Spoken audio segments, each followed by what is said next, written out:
Olá, começa agora mais um Questão Política. Hoje comigo, William de Luca, jornalista esportivo, jornalista político, se é que as duas coisas não acabam se misturando em algum momento. Muito obrigado por aceitar o nosso convite, seja muito bem-vindo. Eu que agradeço o convite, fiquei muito feliz. Vi as outras entrevistas incríveis, fiquei honrado com o convite. Tinha que vir aqui conversar com você e com o pessoal. Eu que agradeço o convite, fiquei muito feliz. Vi as outras entrevistas incríveis, fiquei honrado com o convite. Tinha que vir aqui conversar com você e com o pessoal que acompanha o Questão de Política. Olha, mais um espectador, um dos poucos. Vou começar já.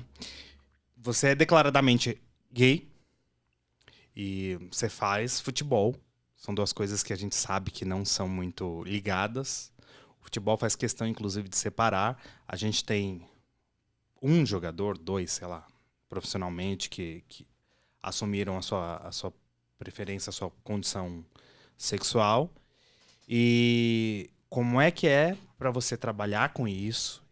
E como você criou essa paixão por futebol? Porque a gente sabe que é difícil um gay ter paixão por futebol, até por conta da resistência que a gente encontra nesses lugares. Eu sou palmeirense desde sempre, assim, né? Os meus dois avós eram palmeirenses, o meu avô Bira e o meu avô Darcy. O meu pai é santista, mas, assim, eu sempre falo que a culpa é dele, né? Se ele tivesse forçado um pouquinho mais, levado pra ver jogo, colocado camisa, talvez eu fosse santista hoje. Ah, tá melhor então. E, assim, eu sempre entendi que o futebol era uma coisa que eu gostava, né? Assim, tipo, desde muito cedo. E eu sempre soube que eu era gay desde muito cedo, desde criança, assim, eu já tinha essa consciência de que eu gostava de meninos. Isso é uma coisa que já me acompanhava desde a infância. Acho que as minhas primeiras recordações, assim, uns 7 anos de idade, 8 anos de idade, né? Até aquela fase de, não sei o quê, fulano gosta da menininha, né, tipo, da escola. Uhum. Assim, eu já olhava com esse olhar de um afeto diferente, ainda que infantil, né? Afeto de criança. Pros meninos da minha sala, assim, né? Pros meninos da minha escola. Então, assim, eu sempre soube que eu era gay e sempre soube que eu era palmeirense. Isso nunca foi um conflito pra mim. Até o dia e o momento que eu acho que eu comecei a entender um pouco mais de futebol, né? Eu me tornei um ativista, né, em relação, tipo, a direitos humanos, e em algum momento essas pautas se cruzaram, o meu ativismo de direitos humanos, o futebol. Em especial quando, em 2013, eu ajudei a fundar uma torcida, né? A gente chama de coletivo de torcida, né? A Palmeiras Livre, 2013. Que a gente começou a entender que o espaço do futebol é um espaço refratário para pessoas LGBTQIA+. Né? Então, a gente juntou esses debates que eram extremamente necessários para poder falar do espaço dessas pessoas no futebol. Que, acho que por muita coincidência, isso começou com um episódio de um ataque homofóbico que o Richarlison sofreu quando jogava no Atlético Mineiro. Um de muitos, né? De muitos, em 2012. E aí, nessa esteira desses ataques, né, que o Richardson sofria, fundaram a Galo Queer lá em Minas Gerais, que é uma torcida do Atlético. E a gente surgiu, acho que logo depois, alguns meses depois. A gente é a única que está até hoje em atividade. E esse espaço do futebol sempre foi um espaço muito refratário para masculinidades diferentes, né? E aí eu, nesse momento, entendi que era preciso juntar esse meu ativismo de vida com o meu ativismo no futebol também. O que eu não queria que fosse necessário, né? Eu queria só que eu pudesse ir no estádio torcer uma boa do jeito que eu sou, do jeito que eu quero. Mas como isso não é possível, a gente ainda precisa ter esses debates, ter essas discussões. O que não é o ideal. A gente queria só ir pro estádio numa boa. Mas a gente ainda precisa existir ainda enquanto torcida, enquanto coletivo. E aí, como um ativista dos direitos humanos, um amante do futebol, como é que você encara uma Copa do Mundo no Catar? Eu acho que é a segunda Copa do Mundo seguida, né? A Copa da Rússia, ela já teve esse componente, né? A Rússia é um país que institucionalmente persegue pessoas LGBTQIA+, e o Catar é um país que condena pessoas LGBTQIA+, à prisão até 30 anos ou à morte se você for muçulmano. Eu gosto sempre de reforçar que a homofobia não é um problema do Catar nem da Rússia, né? A homofobia é um problema do mundo, né? A gente vive no país que mais mata pessoas LGBTQIA+, do planeta. Pessoas gays, lésbicas, bissexuais, trans, travestis são discriminadas, assassinadas aqui nos Estados Unidos, na Alemanha, no Mas Chile. a FIFA não acaba avalizando isso quando ela escolhe esses lugares como sede? O problema é que quando a homofobia deixa de ser um traço social, ela vira uma política institucional. Né? Aqui no Brasil, a gente tem garantias constitucionais para proteger pessoas LGBTQIA+. No Catar, é o contrário. Eles têm instrumentos institucionais para perseguir essas pessoas, assim como na Rússia.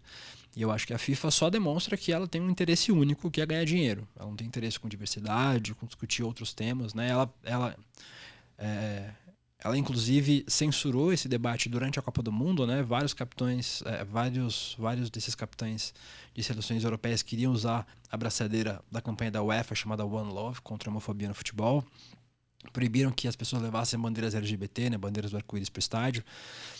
Então, além de não fazer com que esse debate aconteça, e além de avalizar esses regimes, né, tanto da Rússia quanto do Catar, eles ainda censuram que o debate aconteça. Porque pelo menos se você faz a Copa em um lugar qualquer do mundo, você vai achar problemas sociais, né, nesses países. Se pelo menos eles levaram a Copa para lá, que a gente possa falar sobre esses problemas. A gente ajuda aos LGBTQIA+, do Catar, que precisam sair do país para sobreviver, não é nem para viver a vida, é para sobreviver, para não morrer literalmente. O futebol como instrumento político, né? E é importante. É isso. Então, assim, se eles voluntariamente optaram por receber a Copa do Mundo, que eles recebam os protestos que vêm junto à Copa do Mundo, que acontecem em todos os países do mundo. Eu acho que pelo menos se a Copa vai ser feita em um país como esses, que é um país que não tem nenhum respeito por nenhum direito humano, né, de mulheres, de pessoas LGBT, de imigrantes, que pelo menos a gente possa falar sobre isso. A gente, né, com o limão que nos foi dado, a gente faz uma limonada de pelo menos tentar ajudar as pessoas LGBTQIA+, dos países árabes no geral, a terem visibilidade desse problema, já que eles morrem, né, eles são assassinados, eles não podem existir, e para existir eles precisam migrar para outros países. Né? Então, pelo menos a gente traz luz a esse problema. Então, você comentando futebol, homossexual, futebol é um mundo machista, como é que você encara isso? Porque não deve ser fácil, não tem muita aceitação. Assim, eu tô relativamente acostumado com ódio, assim, que é uma coisa horrível de se dizer, né? Mas eu, como homem gay, ativista de movimentos sociais, um militante de esquerda, eu sempre tive esse feedback de ódio das redes sociais, acho que de forma muito, muito, muito forte para mim. É uma coisa que com o tempo você se acostuma, né? Assim, você ainda sente incômodo, mas você se acostuma. Em vários episódios, em especial quando eu comecei a falar mais sobre esse assunto, depois que eu fundei a Palmeiras Livre, sofri muito ataque, assim, muito ataque muito pesado, assim, gente tentando achar meu endereço, gente me ameaçando de morte, né? Gente dizendo que sabe onde eu trabalho, que se me visse no estádio ia me bater, etc. Acho que, por sorte, isso sempre foi ameaça só, né? Nunca virou nada, acho que nenhum ataque efetivamente contra mim. Mas isso só reforça acho que a importância desse debate, né? Que eu faço, que outras pessoas fazem, porque assim, tipo, é um debate muito corajoso, né? Quando você assume um papel de ocupar um espaço que não foi feito para você, você sofre as consequências disso, mas alguém tem que fazer, né? Então, acho que tem um espaço muito grande para homens gays, em especial homens gays e homens bissexuais, dentro do futebol, dentro do jornalismo esportivo, acho que dentro do esporte em geral. E essas pessoas precisam entender que não são os outros que vão definir o espaço que a gente vai ocupar. Né? A gente vai ocupar o espaço que a gente quiser e que a gente vai lutar para ocupar com o nosso trabalho, com a nossa competência. Assim. Acho que isso é mais importante. Acho que as pessoas entenderem que a gente ocupa o espaço que a gente quiser.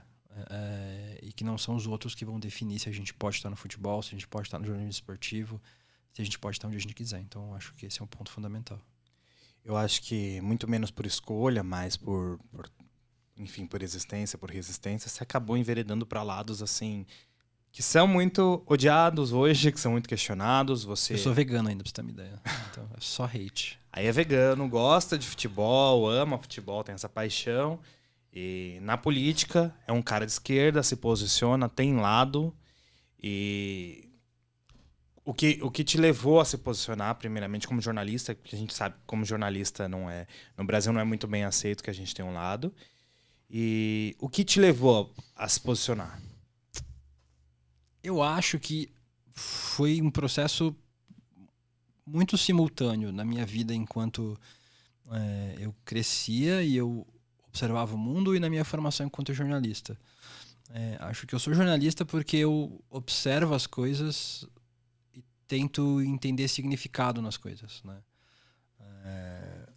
Em especial, eu observo as injustiças e tento entender os motivos pelos quais elas existem, e tento entender como é que eu posso colaborar enquanto uma engrenagem social, como é que a sociedade pode fazer para combater essas injustiças.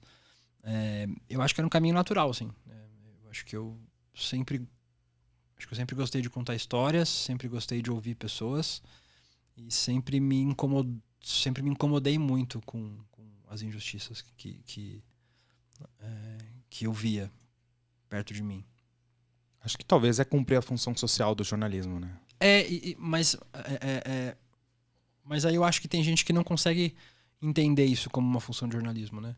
Acho que tem gente que acha que a gente precisa informar as pessoas, acho que de forma acrítica, né? Só a gente precisa relatar os fatos, né?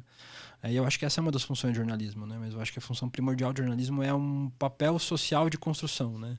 De fomentar o diálogo na sociedade e de fomentar o diálogo com algum propósito. E para mim esse propósito é o de tornar a sociedade um lugar mais justo, melhor, sem intolerância, sem preconceito, sem pobreza, sem miséria. Para mim foram coisas que sempre caminharam muito simultaneamente. Eu sempre fui muito honesto com as pessoas, né?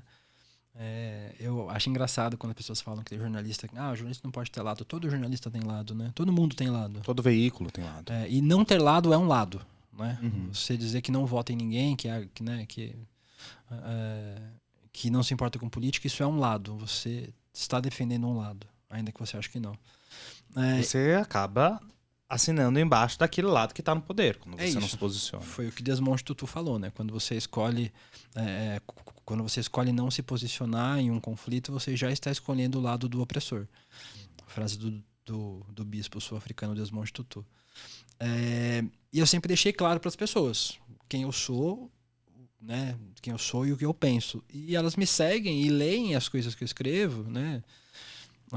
Já com esse filtro. Então você sabe o que esperar, né? Você sabe quem eu sou, então você sabe que eu venho desse lugar. O problema é quando as pessoas, em especial quando a imprensa hegemônica diz que escreve o que escreve, fala o que fala sem nenhum filtro. Claro que não, isso é mentira. Você tem seus filtros, né? Você gosta ou desgosta de alguém.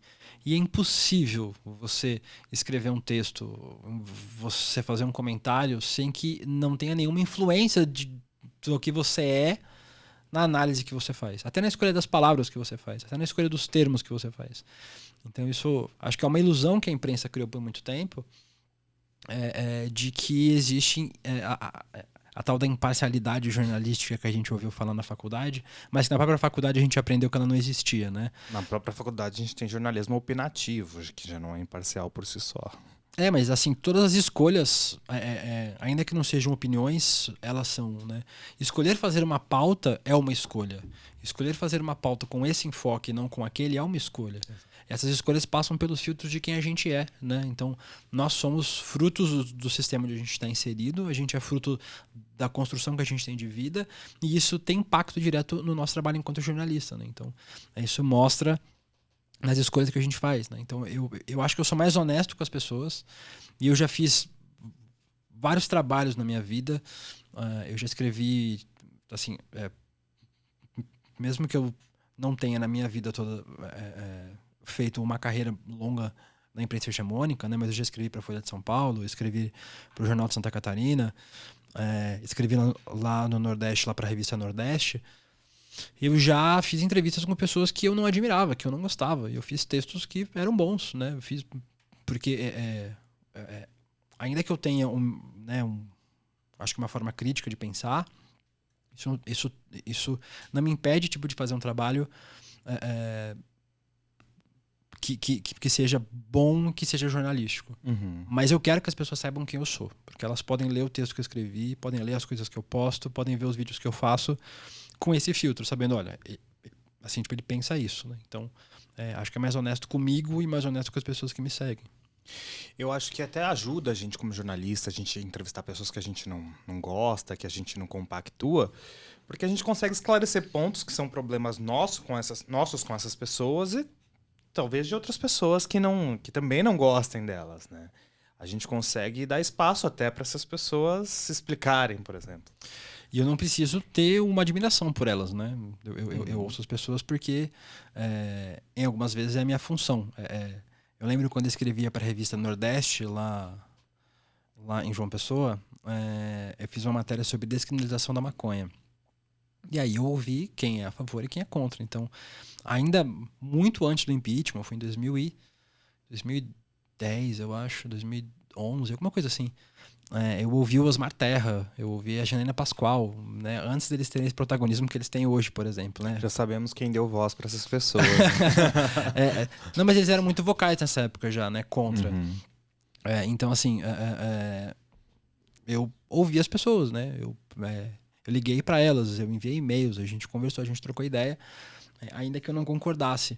Porque eu acho que isso é uma coisa que a gente perdeu hoje, e que é uma coisa muito, muito séria. É a capacidade de dialogar com quem pensa diferente da gente. E isso em todos os espectros políticos.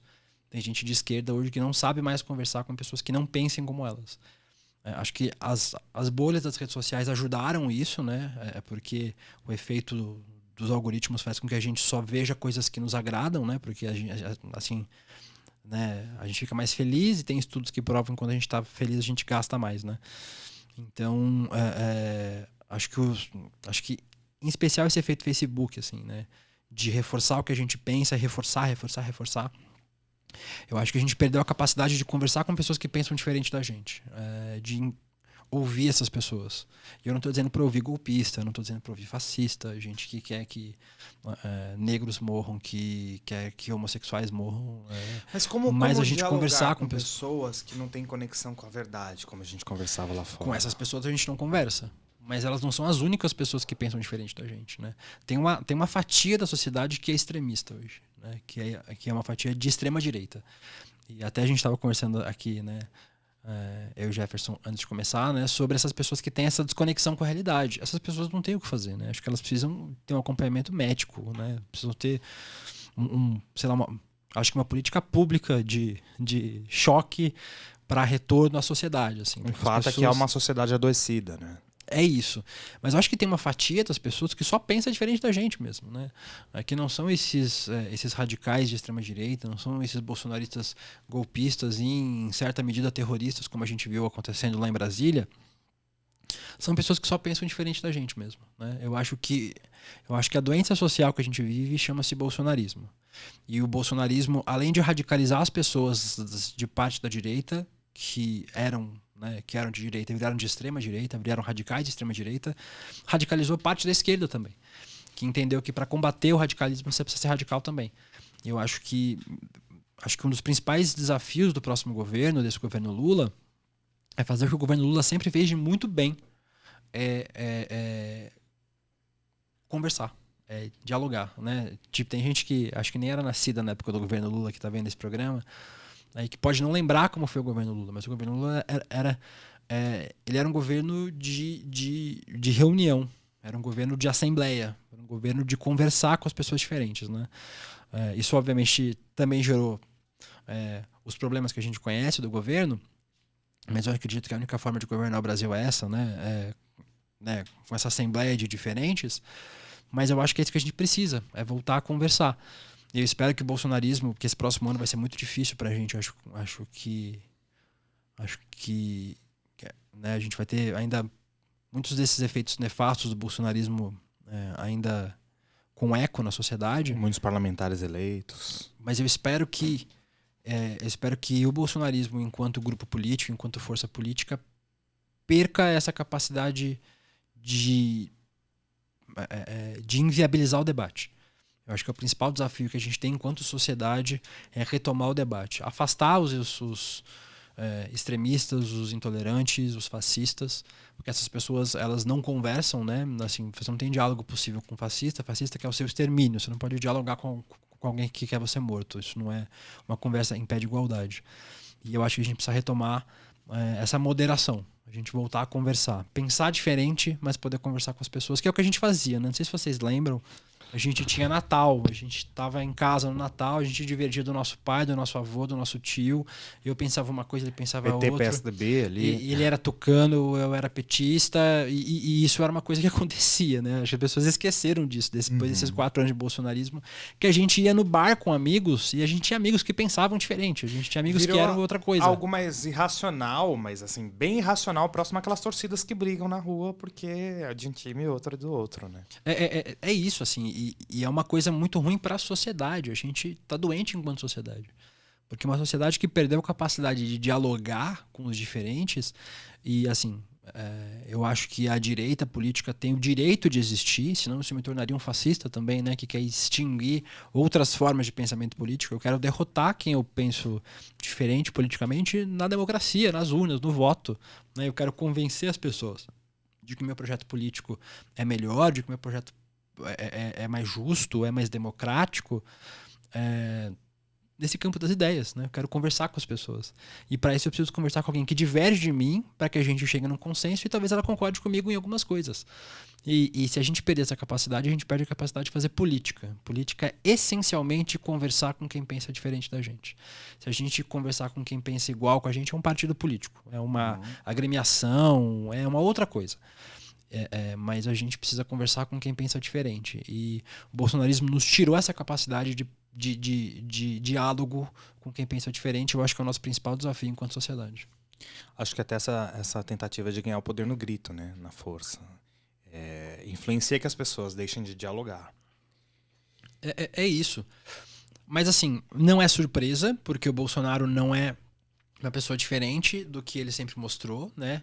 O Bolsonaro sempre foi isso, ele sempre foi um autoritário, sempre foi um fascista, desde antes que a gente voltou a dar luz a esse termo, né? Ele sempre foi um fascista, sempre foi um autoritário. Essa é a história de vida do Bolsonaro, desde sempre. Né? Foi mesmo o Bolsonaro que disse que tinha que ter matado mais 30 mil na ditadura. E que tinha que matar o FHC. Ele falou isso na TV, ao vivo, num programa. Não é uma coisa nova. A gente não podia esperar uma coisa diferente, né? Assim, a gente não pode esperar uma banana de uma árvore de maçã. O Bolsonaro dá o que ele é. E ele é isso, ele é um fascista.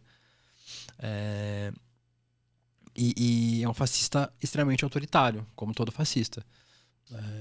Acho que não tem nenhuma novidade nisso, né? Nisso que o Bolsonaro foi, nisso que o Bolsonaro está mostrando depois da derrota.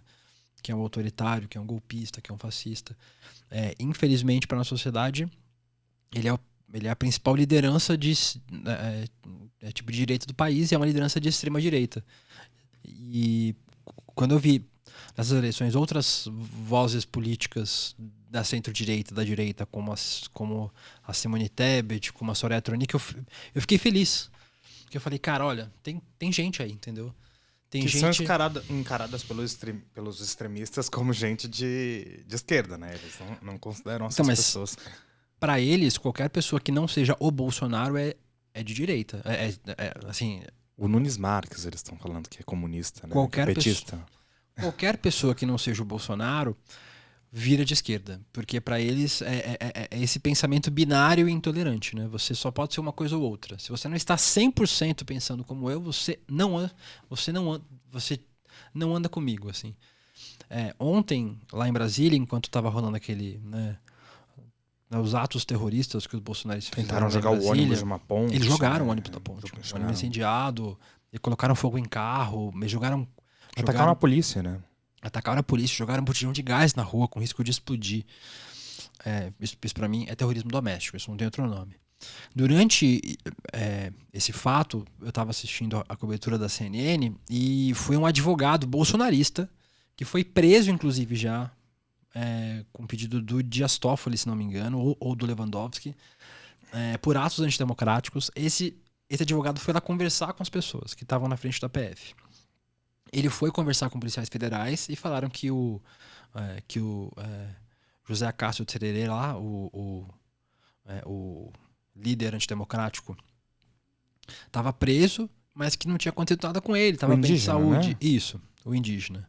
José Acácio Tererê é o nome dele. Ele não é cacique, né? Porque os Chavantes disseram que ele não tem uma representação lá no povo Chavante. Ele, inclusive, ameaçou pegar Alexandre de Moraes pelo pescoço e se ele não renunciasse. É isso. E aí esse advogado foi lá conversar com as pessoas e tava falando, olha, eu falei com os policiais, ele não sofreu nada, e as pessoas começaram a gritar com ele. Você é um comunista, o cara é bolsonarista, foi preso por atos antidemocráticos, esse advogado. Você viu ele? Não sei, então é mentira, não sei o quê. Assim, eles não aceitam a menor divergência entre eles próprios, entendeu? Porque eles já estão em uma doença tão grande, tipo de extremismo, que eles não conseguem mais ver outras tonalidades, né? Assim, eles perderam os tons de cinza no meio do caminho, né? Ou é preto, é branco. Ou é fascista, ou é patriota, ou é comunista, né? Então, acho que esse meio do caminho se perdeu para essas pessoas, né? E isso é muito grave. E acho que isso vai ficar mais grave nos próximos dias, né? Porque a gente vai ter a realidade, acho que dos fatos caindo com o peso do mundo na cabeça dessas pessoas. Todo dia é o dia D em que o Bolsonaro vai... Faltam 72 horas, né? E aí, como um ativista político gay, militante LGBT, como você vê movimentos como Gays com Bolsonaro? Como você vê um parlamentar negro, LGBT, defender o bolsonarismo, inclusive desembarcou do bolsonarismo em certo momento, mas candidatou recentemente, não foi reeleito, voltou a embarcar no bolsonarismo. Como você vê isso? Por que isso acontece, na sua visão? Eu acho que a gente falhou em algum aspecto enquanto movimento social, talvez em dialogar com essas pessoas, né? A gente tem uma visão muito monolítica também nos movimentos sociais. Em certa medida tem um certo extremismo também, né? A gente não conseguir dialogar com o diferente. Parece que a gente vai perder a pureza, né? Tipo, do movimento, do que a gente pensa. O que é muito sério. Mas, cara, eles conseguem, né? Esse movimento de extrema-direita consegue desconstruir as identidades. O que pra gente é muito importante. E assim, tem gente de esquerda que faz isso também, né? Tem gente da extrema-esquerda que diz que as identidades não são importantes, que a única identidade importante é o trabalhador, é o proletário. E que as outras todas são construções do capitalismo, do liberalismo, para que a gente perca o foco na luta dos trabalhadores proletariados. O que eu acho um equívoco, assim, né? Porque essa opressão sistêmica acontece de formas diferentes com pessoas diferentes, né? Eu sou um homem branco gay, mas eu não sei o que um homem preto gay passa. Eu não sei o que uma mulher tudo isso passa. Também se reflete no campo trabalhista. Você é um homem branco gay, mas você trabalha com futebol e tem dificuldade de trabalhar nessa área. E aí você olha a base da pirâmide de quem mais sofre é mulher, é preto, é travesti, é transexual, assim, é pessoa com deficiência. Então você olha essa base da pirâmide, você vê que tem pessoas que sofrem mais. Mesmo entre os oprimidos, há quem sofre mais dentro dos oprimidos. E há quem sofre opressão dentro do campo LGBT também. É isso. E eu acho que a extrema-direita, acho que eles oferecem uma saída para essa opressão, que é uma saída falsa, né? Fala, não, você não precisa se definir pela sua identidade. Você é um gay, mas isso não muda nada na sua vida. Você vem aqui com a gente, aqui somos todos iguais, né? Tem esse mito da igualdade. Não, você é negro, vem aqui, você é igual a gente. Isso não existe. Pessoas negras não são iguais a pessoas brancas, pessoas gays não são iguais a pessoas héteros. Nós somos diferentes. E é fácil descobrir, é só sair na rua. Eu sou uma pessoa branca, eu nunca tomei nenhum baculejo da polícia. Meus amigos negros todos tomam, o tempo todo. Isso nos torna diferentes, nós somos diferentes. Não quer dizer que a gente seja melhor ou pior. Né? Acho que esse é um ponto importante. As pessoas não conseguem entender que diferente não quer dizer pior ou melhor. Né? As vivências de pessoas negras numa sociedade racista como a nossa é muito diferente da minha como pessoa branca. Eu não tenho nenhuma ideia de como seja. Assim como homens heterossexuais não têm ideia do que seja eu andar de mão dada com meu namorado no shopping e ter uma pessoa que bate no meu ombro e fala, isso não pode aqui. Ainda tá sendo educado, né? Então, assim, essa vivência eles não sabem como é. E eu não sei como é a vivência deles. Nós somos diferentes. E tá tudo bem, é ok. Eu sou diferente de uma mulher. Uma mulher tem necessidades físicas, inclusive, que são diferentes das minhas. Eu não ando com medo à noite de ser estuprado. Todas as mulheres andam. Em qualquer lugar desse país. E a extrema-direita vem de uma ideia de que isso não existe. De que nós somos todos iguais. O que é mentira. Porque assim que uma oportunidade surgir desses gays como Bolsonaro serem discriminados por serem gays, isso vai acontecer. E é isso. Quando a construção da fantasia acaba, é quando a realidade cai no nosso colo, né?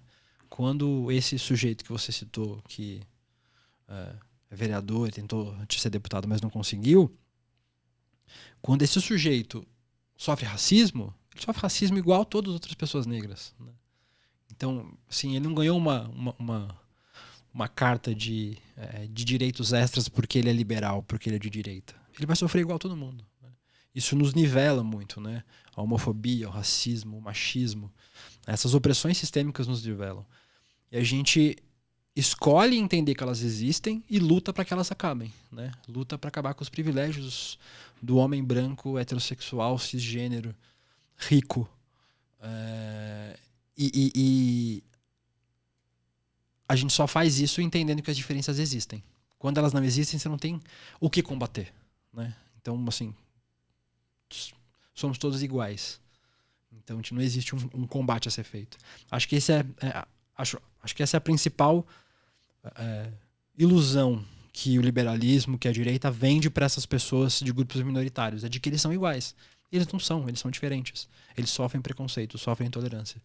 E se a gente olha para a intolerância e observa que ela existe, a gente pode combater. A gente não pode combater um fantasma, uma coisa que não existe. E acho que isso conquista muitas pessoas, né? Porque é muito mais legal você ouvir, né? Não, eu sou igual, eu sou um homem gay, eu sou igual a um homem hétero. Vai andar de mão dada em, sei lá, em uma região do Brasil, no interior do Brasil. O interior é muito pior, né? E aí a realidade dos fatos cai em cima de você. Você nota que você não é igual. E que você precisa lutar para combater essa desigualdade. Que essa desigualdade precisa acabar. Aí sim, é uma meta, né? É um futuro. Não é o que a gente vive hoje. E você já falou que um grande desafio que a gente tem agora como sociedade é voltar a ter uma capacidade de diálogo. E como é que você encara agora os principais desafios do próximo governo, do governo Lula? Quais são esses desafios? A gente tem quanto tempo de programa? Umas 6 horas? Porque assim, eu tenho amigos que fazem parte de grupos de transição, né? Que estão nesses grupos de transição entre esse governo atual e o governo do presidente Lula. O cenário é de terra arrasada, mesmo. Desgoverno. Tudo foi destruído, tudo. Não ficou nada em pé. Nenhuma política pública ficou em pé. E isso é fruto daquilo que você falou. Não tem debate de política pública no país mais com o governo Bolsonaro. É só...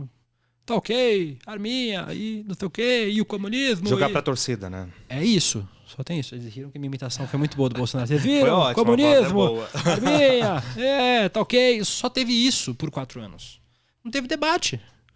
Então, os programas foram sendo desmontados, foram sumindo. Não havia um plano de governo, parece. Havia, era acabar com o comunismo, né? Tipo, metralhar, era isso. Esse era... foi um governo de frases de efeito. Teve governo, né? E agora que eles estão pegando a máquina pública na mão, ela faz assim na mão. Eles criticaram tanto o social, o Bolsa Família, porque você tem que ensinar a pescar e não dar o peixe. E aí o Auxílio Brasil se tornou o mote da gestão bolsonarista também, né?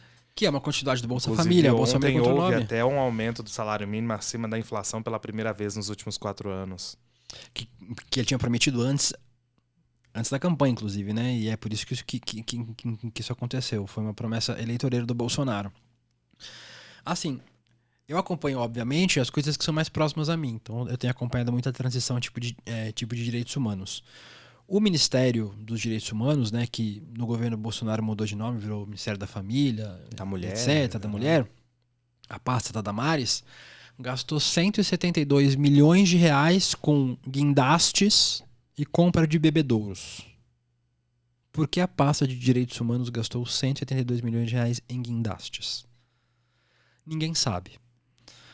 Os programas sociais acabaram. Não tem dinheiro pro Minha Casa Minha Vida, né? Pro Casa Verde e Amarela, que vai voltar pro seu nome original, né? Então, assim, tem dinheiro pros absorventes que vão ser distribuídos, não né? tem dinheiro pra nada. Você parou, acho que R$5 por mês.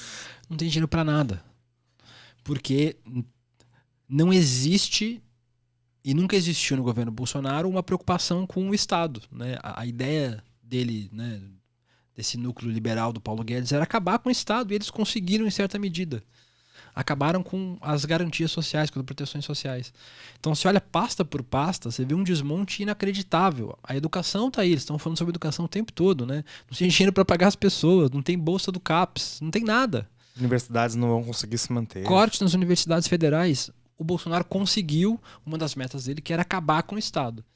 E olhando isso, a gente se dá conta da sorte que a gente teve. Foi muita sorte. A vitória do Lula nesse ano foi mais do que uma luta política, foi um acaso. Difícil, inclusive. Porque o Lula lutou contra uma máquina de fake news assustadora, que moeu o Haddad em 2018. Ele enfrentou a máquina pública, porque quando o Bolsonaro não era presidente ainda, era o Temer o presidente, ele não tinha máquina na mão, ele enfrentou a máquina pública e ele enfrentou um governo autoritário, que é o governo Bolsonaro. A gente vai vendo essas coisas, os atentados terroristas que ontem, hoje é dia 13, no dia 12 de dezembro, eles foram vistos em Brasília.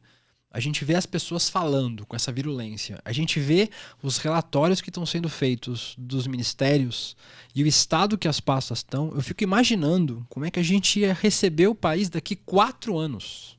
Não ia ter o que chão no país. Um desmonte à cultura, né?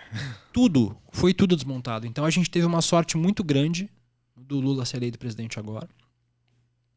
E poderia ter sido o Ciro Gomes, se o Ciro Gomes estivesse na frente. Poderia ter sido a Simone Tebet, poderia ter sido a Soraya Tronic. Qualquer outra pessoa que não fosse o Bolsonaro iria encontrar esse desmantelo na máquina pública e, por consequência, no país, porque isso impacta, né, nas políticas públicas que impactam a vida das pessoas diretamente.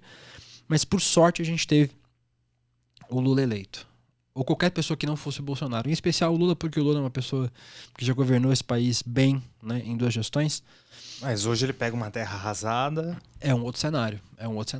É literalmente um cenário de reconstrução nacional, em todos os sentidos. Nesse que eu falei, né, do diálogo, da conversa, da política sendo feita, da boa política, né, de você conversar com as pessoas que pensam diferente para achar consensos e assim poder fazer a construção de políticas públicas, mas também a construção do Estado mesmo, né? Então ele vai ter que refazer ministérios, vai ter que refazer projetos sociais, vai ter que buscar dinheiro de fontes dentro do país e de fontes internacionais para poder fazer esse processo de reconstrução do país, porque o país vai chegar nas mãos do Lula destruído e os relatórios desse governo de transição agora, desse grupo de transição, são assustadores. A Copa, então, veio num bom momento, né? Para poder unificar a nação, enfim, dar mais espaço para o governo de transição conseguir trabalhar, você não acha? Uma cortina de fumaça aí. Eu não sei se funcionou muito assim, né? Porque eu acho que as pessoas pararam um pouco para pensar em outras coisas. Eu adoro a Copa do Mundo, assim, tipo, é um evento que eu gosto muito de assistir. Gosto de Copa, gosto tipo de Olimpíadas, assim, esses eventos que reúnem o mundo todo. Mas não sei se funcionou muito, não, assim. O orgulho da amarelinha não foi resgatado? Logo que o Bolsonaro perdeu a eleição, eu falei, cara, finalmente vamos poder usar a camisa amarela de novo, né?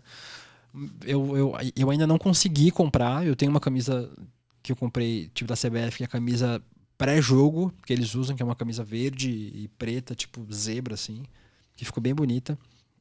Mas eu acho que esse é um outro desafio que a gente tem, inclusive, resgatar os símbolos nacionais, né?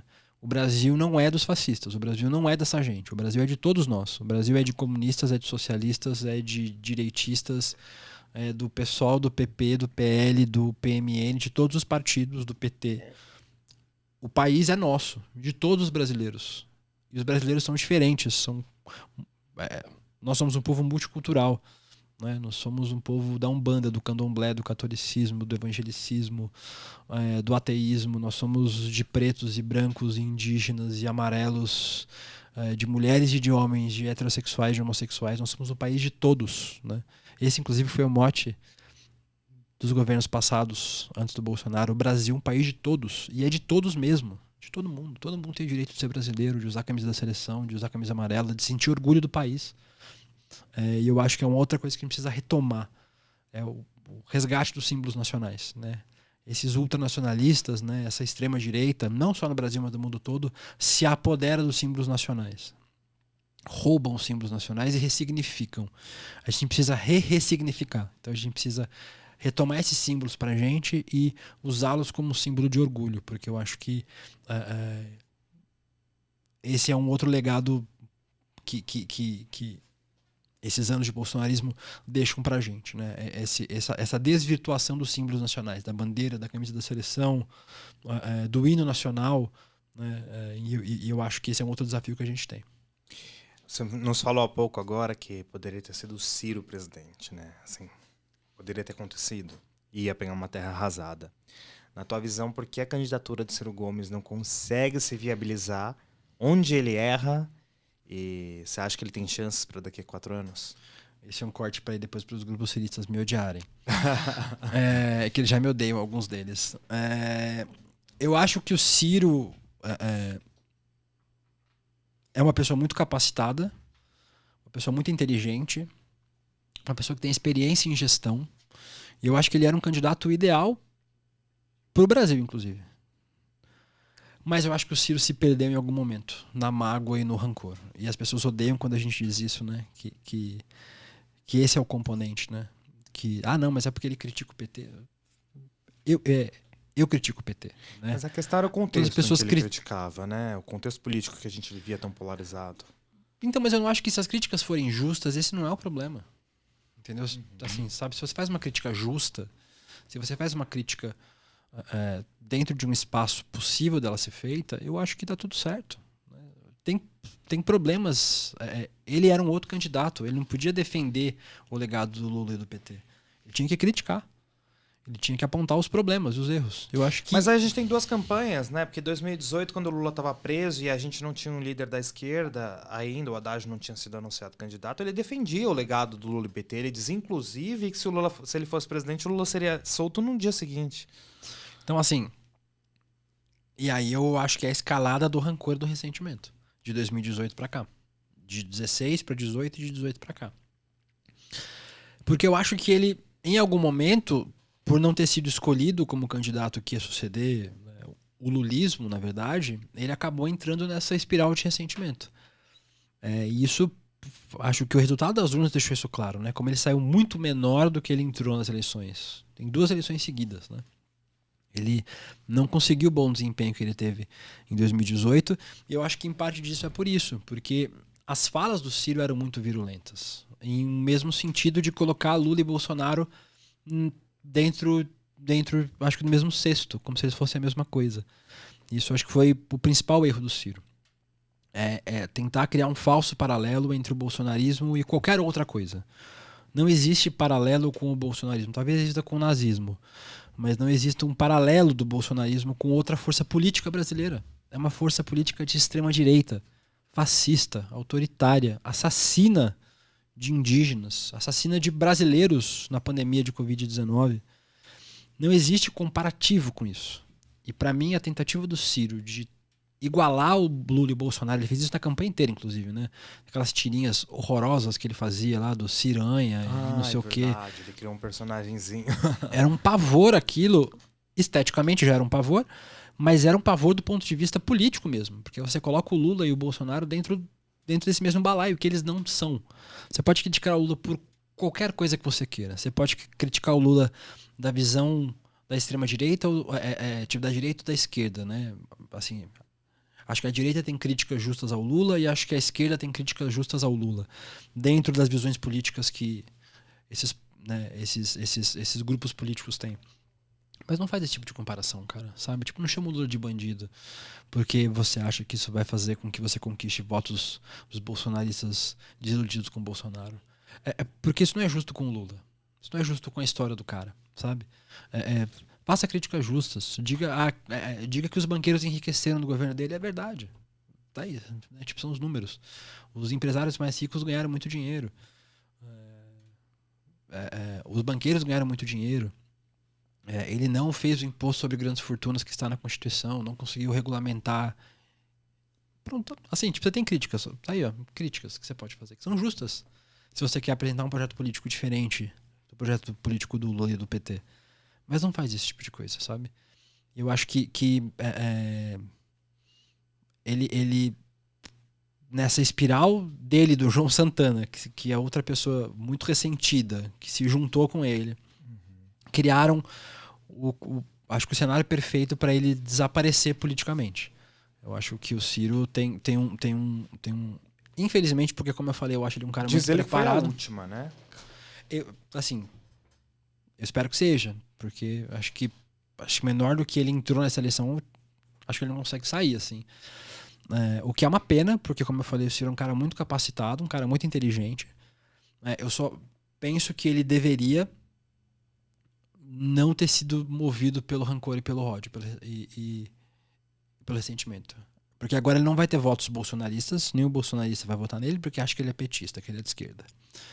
E ninguém que votou no Lula, ou em grande medida, vai migrar o voto para o próximo candidato do PT, no Ciro Gomes, porque esse ressentimento, essa virulência foi tão grande que marcou muitas pessoas. Então eu acho que é muito difícil ele conseguir conquistar nenhum dos polos políticos. Ele não vai nem conquistar essa fatia bolsonarista de direita, de centro, nem os votos da esquerda, nem os votos progressistas. Então acho que ele entrou num caminho de autodestruição, infelizmente, novamente, porque eu reafirmo, o Ciro é um cara muito inteligente, muito, muito capacitado.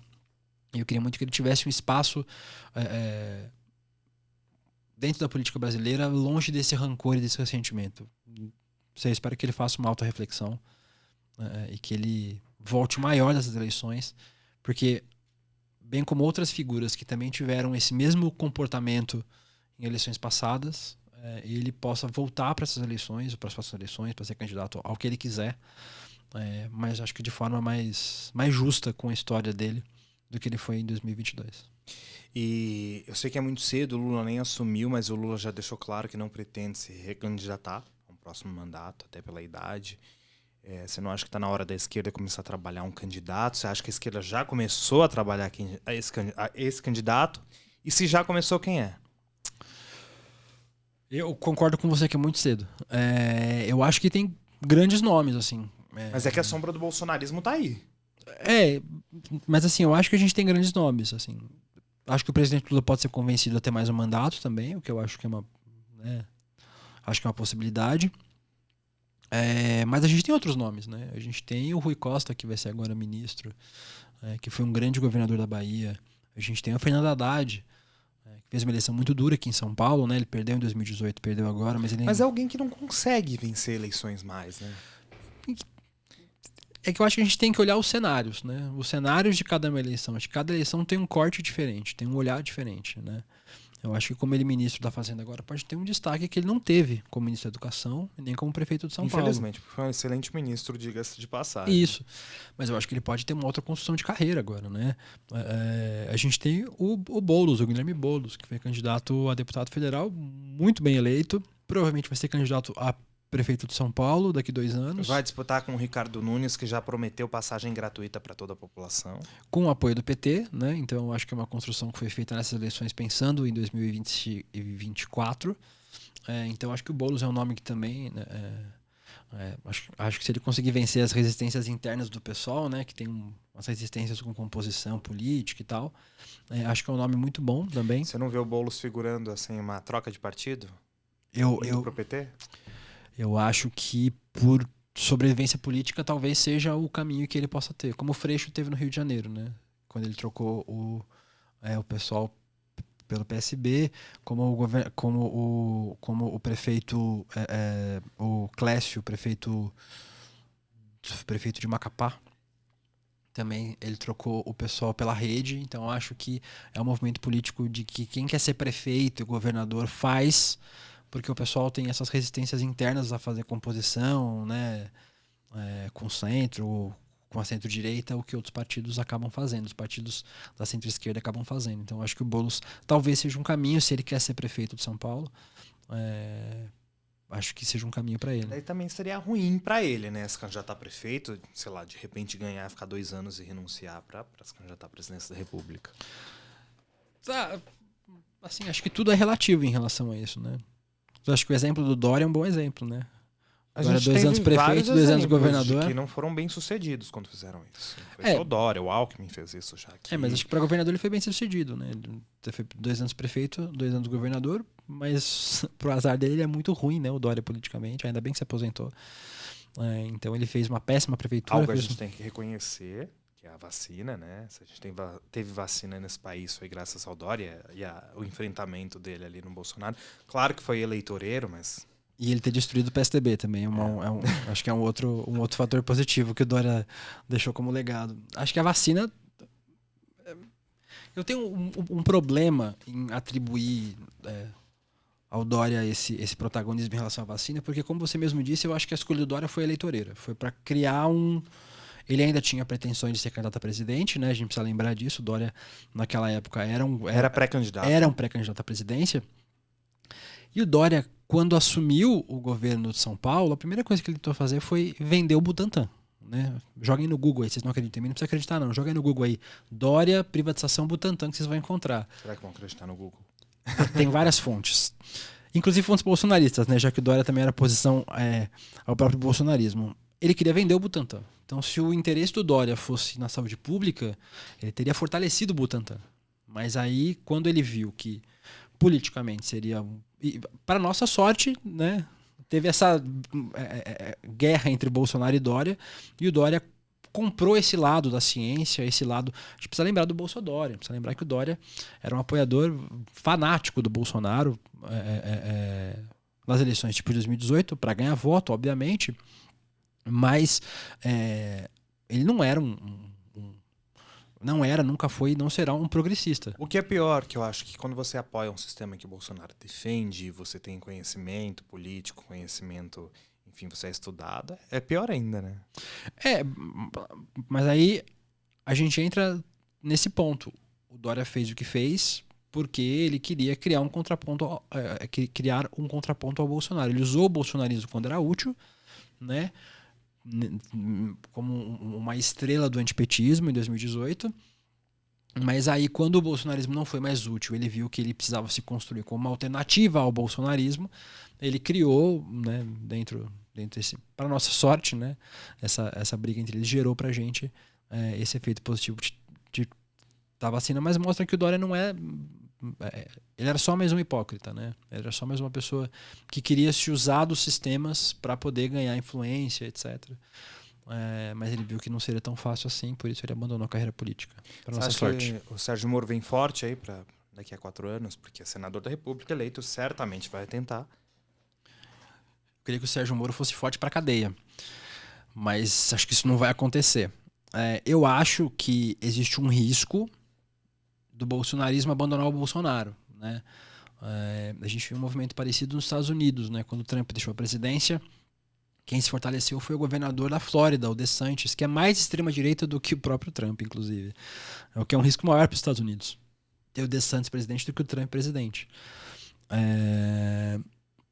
Eu acho que o Sérgio Moro é um candidato a assumir essa extrema-direita. O problema é que ele teria que radicalizar o discurso que ele já desradicalizou, né?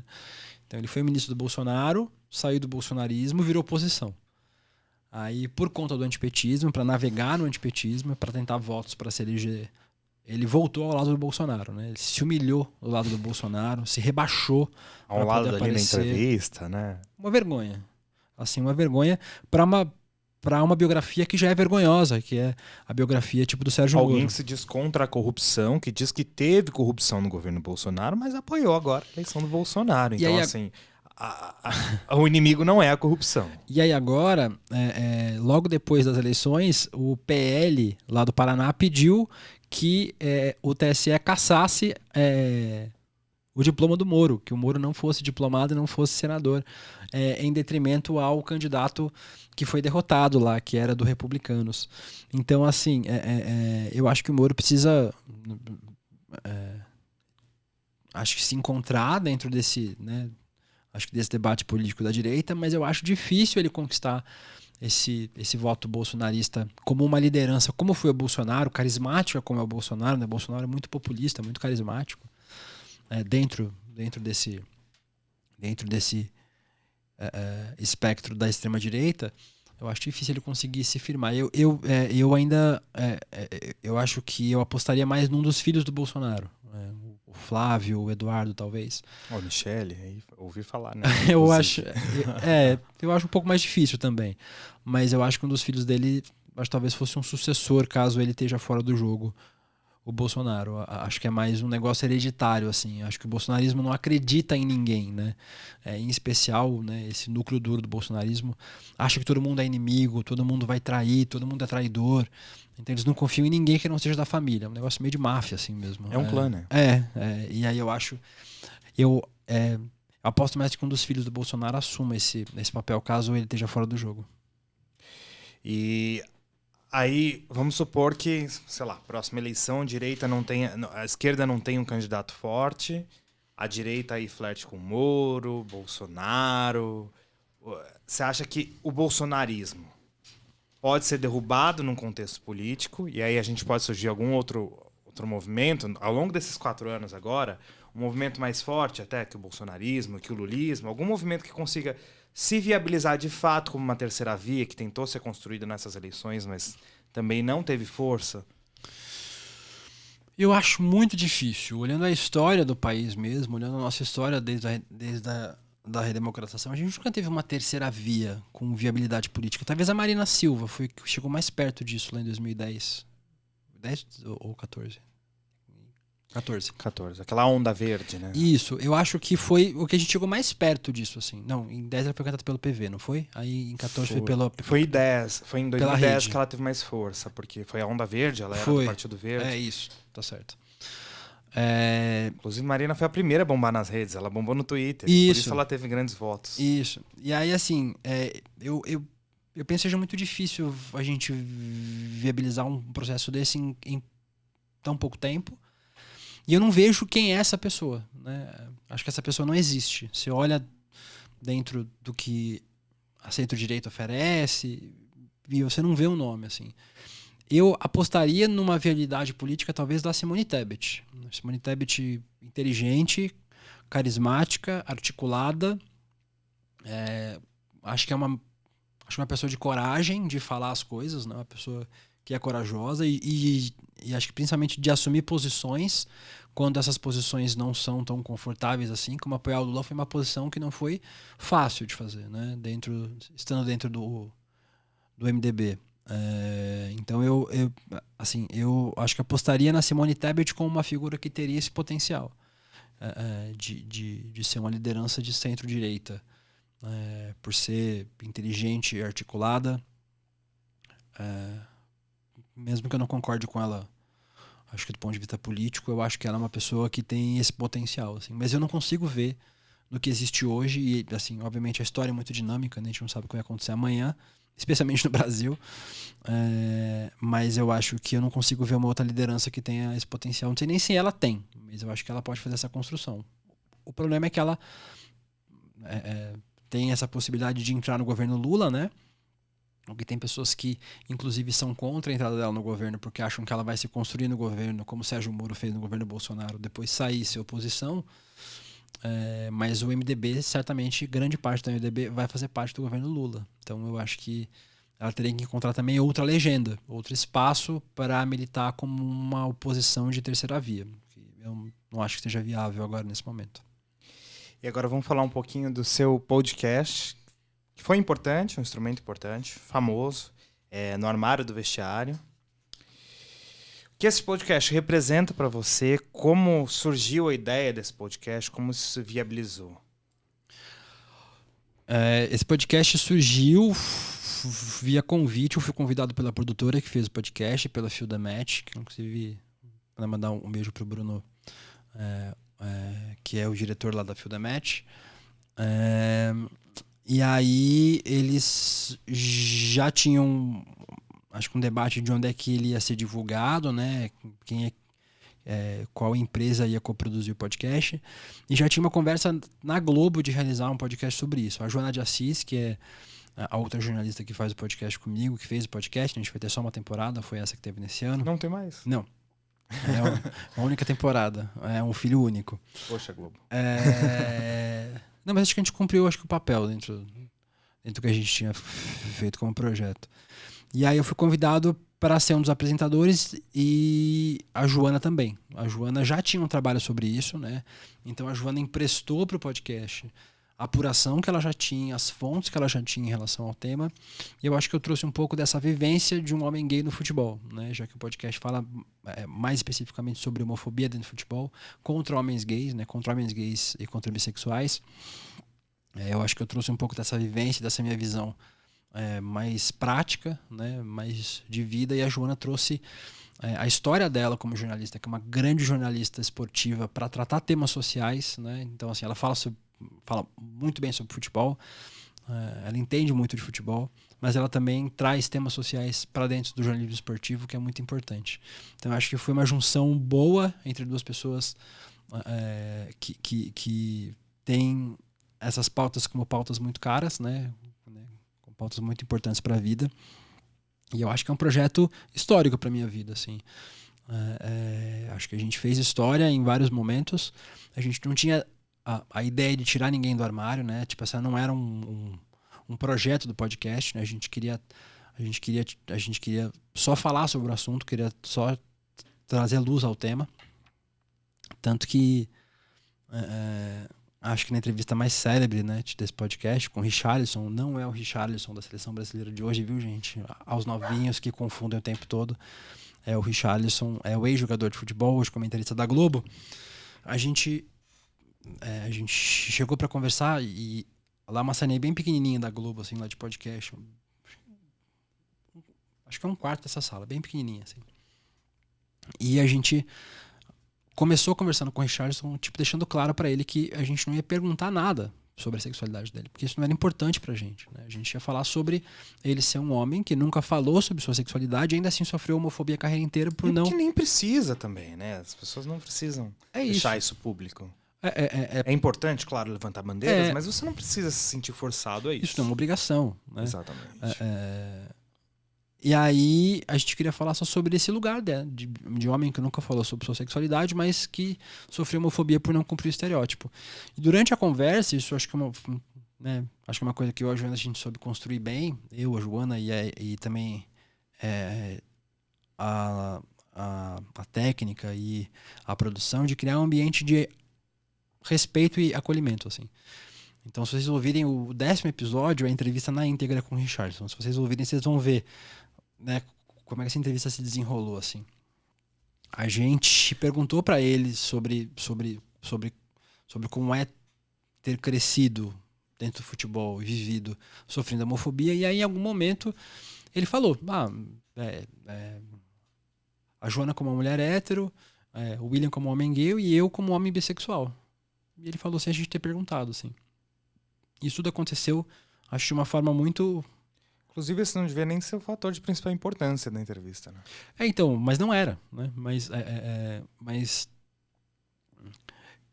acho que ele ganhou esse destaque, esse protagonismo, pela falta de representatividade que a gente tem, né?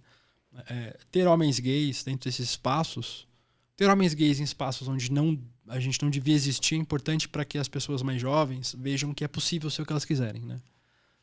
Se você é um jovem gay de 16 anos, 15 anos e quer ser jornalista esportivo, não deve ter nada que te impeça de fazer isso. Mas você não tem hoje nada que te represente. Você fala, olha, tem tal pessoa que eu acho legal. No esporte é a mesma coisa. A gente tem menos de 30 homens assumidamente gays ou bissexuais no mundo do futebol na história. No planeta todo. Aqui no Brasil a gente tem 4, 5. Então, esse espaço de vocalização, de ocupar esse espaço falando que é gay ou bissexual, obviamente não é uma obrigação para todo mundo, mas é importante para gerar símbolos, né? Eu olho e eu me sinto representado, né? Acho que em certa medida como o Obama foi quando foi presidente dos Estados Unidos, por exemplo, né? Como a Dilma quando foi presidente do Brasil. Cara, a Maju Coutinho quando virou apresentadora. É isso, são espaços de simbolismo, né? E eu acho que o Richarlison escolheu, mesmo ele na entrevista, né, de quem for ouvir vai ver que ele não tinha essa ideia dessa dimensão, mas que acho que foi muito importante, assim, né? Então, fico muito feliz de ter feito esse podcast. Acho que um projeto muito, muito, muito importante na minha vida. E acho que foi muito importante nessas bandeiras que eu defendo, que eu acredito, né? de um futebol sem homofobia, sem racismo, sem machismo, um espaço de diversidade, já que o futebol é um espaço tão importante, né, na nossa representação cultural como brasileiro. Acho importante que esses debates aconteçam e eu fico feliz que o podcast tenha ocupado esse espaço também. Agora, voltando a falar de representatividade e política, o Lula anunciou parte de seu corpo ministerial e foi criticado até por parte da direita, porque em sua maioria homens brancos, héteros. Hoje, inclusive, Margareth Menezes foi anunciada ministra da Cultura, que vai voltar a ser um ministério. Você acha que vem mais representatividade de fato por aí? Você acha que é cedo para criticar? Eu acho que é cedo. Acho que vem mais representatividade. Eu acho engraçado que as pessoas tratam o Flávio Dino como um homem branco, né? Mas é um homem negro nordestino. Tá falando, não, mas são só homens brancos. Falei, gente, olhem o Flávio Dino ali, ó, tipo, entre os ministros, né? Mas eu acho que são os primeiros anúncios, né? Vão ser 38 ministérios do governo Lula. Foi um erro tático do PT? Acho que não. Acho que os ministérios mais importantes e os nomes que são discutidos dentro da composição, né? Nada que o Lula faz agora é uma decisão do Lula, né? É uma decisão de um conselho político que obviamente tem ele como liderança, né? E ele é o presidente da República. E é uma candidatura de um centro democrático, né? Mas é uma escolha que tem que passar por outros caminhos, né? Acho que o nome que podia ser mais discutido era do José Múcio, né? Que é um homem de centro-direita e vai ser ministro da Defesa. Mas a gente pelo menos tem a volta de um civil, né, à frente do Ministério da Defesa, que é o que deve acontecer. Então, assim, acho que tem outros debates a serem feitos em relação a isso que não passam por isso. Acho que o governo vai ter muita diversidade. Acho que vai ter um governo que vai dar protagonismo de volta a direitos humanos, de mulheres, de LGBTs, de indígenas. Vai ter um Ministério dos Povos Originários, né? Você que diz que tem suas fontes aí no grupo de transição, você acredita que uma mulher trans esteja nesse corpo ministerial? Eu não consegue cravar nada. Não consigo cravar. Mas com certeza a gente vai ter mulheres, com certeza a gente vai ter negros, indígenas, LGBTs no primeiro e no segundo escalão do governo, porque eu acho que isso não é nenhuma promessa de governo, né? Isso é o que o governo Lula foi, né? É um governo onde essas pautas passam a ser prioridade, né? Tanto que a existência dos ministérios, né, com status de ministério, né, ou ministérios ou secretarias com status de ministério, fazem com que essas pautas sejam discutidas. Eu acho que é aquele tema que a gente já trouxe aqui, né, a gente trata todo mundo igual e aí não precisa ter nenhum tratamento especial, mas acho que esse governo vai dar esse tratamento a essas pautas, e eu acho que certamente a gente vai ver mais mulheres, mais indígenas, mais pessoas negras dentro desses ministérios, que eu acho que não é nenhuma acho que não é nenhum processo que seja forçado. Acho que ele precisa ser orgânico, né? Acho que o entendimento precisa ser que ter representatividade é importante para aquilo que a gente falou, né? Tipo, das pessoas verem pessoas nesses espaços políticos e também para que isso não vire uma cobrança, mas que seja um negócio orgânico, né? A gente espera uma paridade entre homens e mulheres, uma paridade entre brancos e negros. Em um país composto majoritariamente por mulheres no Brasil e negros, a gente espera ver essas pessoas como uma maioria nesses espaços. Mas a gente não pode esquecer também que a política institucional, no geral, de todos os partidos, é hegemonicamente branca, masculina, heterossexual. Inclusive no PT. Acho que inclusive no PSOL, né? Se você ver as principais lideranças. Acho que em todos os grandes partidos do Brasil isso acaba acontecendo, é um reflexo desse histórico que a gente tem de machismo, homofobia, racismo dentro desses espaços políticos, e eu acho que é um debate que os partidos têm que fazer também, né? De ter dentro dos partidos pessoas que não sejam homens brancos, heterossexuais, cisgêneros, ricos, ocupando os espaços de poder. Os mesmos caciques políticos. E que a gente tenha outras vozes, outros rostos, outras peles, outras vivências nessas lideranças. Acho que a formação disso passa pelos partidos também. William, a gente está caminhando agora para a fase final da nossa entrevista. Primeiro eu queria pedir uma indicação de um livro para quem está nos assistindo. Uma indicação de um livro. Eu não vou indicar um livro novo, eu vou indicar um livro antigo, e não é um livro que seja difícil de ler, é um livro facinho de ler para todo mundo, para ficar dica. Chama Livro dos Abraços, um livro do Eduardo Galeano, um livro de pequenos contos, assim. E eu tinha várias indicações legais para fazer de outro jeito. Você pode ler um livro chamado Cadete, que conta a história do Bolsonaro enquanto ele ainda era militar. Tem um livro que fala sobre o fascismo, de uma escritora americana chamada Madeleine Albright, chama Fascismo, que é muito bom. Tem várias dicas legais, mas eu acho que a gente precisa voltar a falar, não de estudar as tecnicidades, falar de afeto mesmo, falar de, né? E eu acho que o Eduardo Galeano é um dos grandes escritores, e era também um jornalista, né? Um dos grandes escritores que a gente tem aqui na nossa América do Sul, na América Latina. Esse livro é um livro muito importante para mim, né? Acho do ponto de vista afetivo. Se vocês não leram, então a minha indicação de livro é Livro dos Abraços, do Eduardo Galeano. Anotem. Agora a gente está no quadro final, que eu falo uma palavra e você resume ali com poucas palavras. Tá. Eu abro com Lula. A maior liderança política da história do Brasil. Bolsonaro. O pior presidente da história do Brasil pós-democratização. Futebol. Uma paixão. Palmeiras. Minha vida. Política. Eu repeti minha vida, vou pensar uma coisa diferente. Tudo é política. Sexualidade. Não nos define, mas é parte importante de quem somos enquanto pessoas. Jornalismo. A única coisa que eu sei fazer na vida. Representatividade. Importa demais para que a gente consiga se enxergar nos lugares onde a gente não se enxerga. William, mais uma vez, quero te agradecer por aceitar nossos convites. É sempre bem-vindo, sempre que quiser, as portas estão abertas. Vou vir toda semana, você está falando, vou vir toda semana. Então, semana que vem ele está aqui de novo, gente. E um recado para quem está em casa, alguma coisa que você queira falar, onde as pessoas te encontram, quais são seus projetos. Eu primeiro quero te agradecer, Jefferson, pelo convite. Dizer que eu estou muito honrado pelo convite de estar aqui, onde pessoas muito mais importantes que eu já sentaram nessa cadeira aqui. Nada. Para estar conversando com você e com as pessoas que acompanham. Eu estou nas redes sociais. Só chamo que eu admiro. Obrigado.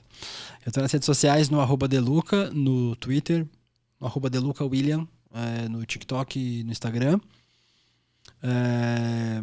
Eu hoje estou todos os dias de manhã no ICL Notícias, né? É um canal que é tocado lá pelo Eduardo Moreira. Todos os dias estou lá de manhã às 9h20 da manhã fazendo um comentário sobre a internet, sobre o que está rolando nas redes sociais. Então, quem quiser acompanha também. Estou com projetos legais, né? Sabe que tem esse negócio que as pessoas falam que a gente que está desempregada, né? Não, eu tenho projetos, eu estou estudando propostas, mas eu estou com um projeto legal para ano que vem. Vou entrar pro Big Brother em janeiro. Isso, nossa, eu queria muito. Que chama Camisa 24, é um projeto de um podcast para ser apresentado por pessoas LGBT falando sobre futebol, não falando sobre diversidade, mas falando sobre futebol. E tô aí na pista para negócio. Quem quiser mandar uma mensagem lá, manda uma DM que a gente conversa. Quiser mandar presente também, mano. Pode mandar, eu mando endereço, eu faço recebidos. Eu e meu namorado, a gente recebe muitos presentes. A gente pode mandar mais, pode mandar. Oferta de emprego, contrato, tudo. É só ligar, gente. Tamo aí. William, muito obrigado mais uma vez. Obrigado a você também que está nos assistindo até aqui. Até o próximo Questão Política.